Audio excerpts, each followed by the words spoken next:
یک چیز نو نیست، این همه ساله هست. بیشتر خبرنگاران برای پاسخ پیدا کردن به یک سوال به این نشست آمدند: چرا یک قسم آموزگاران در تاجیکستان ترک کسب میکنند؟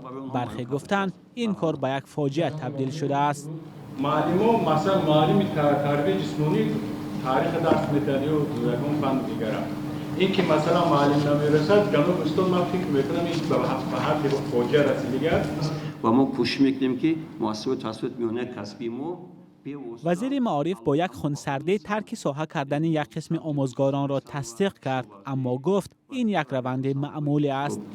در مسئله ترک آموزگاران من در اول گفتم اینا گوناگون است، موجبات است، نفقه است، فوت است، بیماری است، عوض نمودن جای زیست است.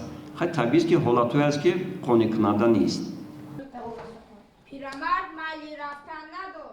طبق آمار رسمی، فعلا مکتب‌های تاجیکستان به 1124 آموزگار احتیاج دارند. این آمار همه ساله کم و زیاد می شود، هرچند سالانه تا 16,000 نفر رشته‌های آموزگاری مکاتب عالی را ختم می‌کنند، اما با وجود این کمبود آموزگار در کشور کم نمی شود. دلیل اصلی از تاجیکستان رفتن آموزگارا این کم بودن سطح معاش معلمان در مکتب‌ها است. طبق آمار رسمی در تاجیکستان قریب 129,000 آموزگار فعالیت می‌کنند. معاش یک آموزگار با معلومات عالی و تجربه کاری تا 1030 سامانه یا کم بیشتر از $91 مقرر شده است. آموزگاری که تازه دانشگاه را ختم کرده به مکتب می رود 759 سامانه یا $67 معاش می گیرد.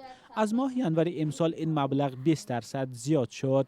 متخصصان با اشاره به این سطح معاش تاکید می کنند که تا معاش آموزگار برای تأمین زندگیش نرسد، فرار مغزها از بخش معارف ادامه خواهد کرد. مولا رجب یوسفی، نگار فضل‌الدین، آزادی دوشنبه.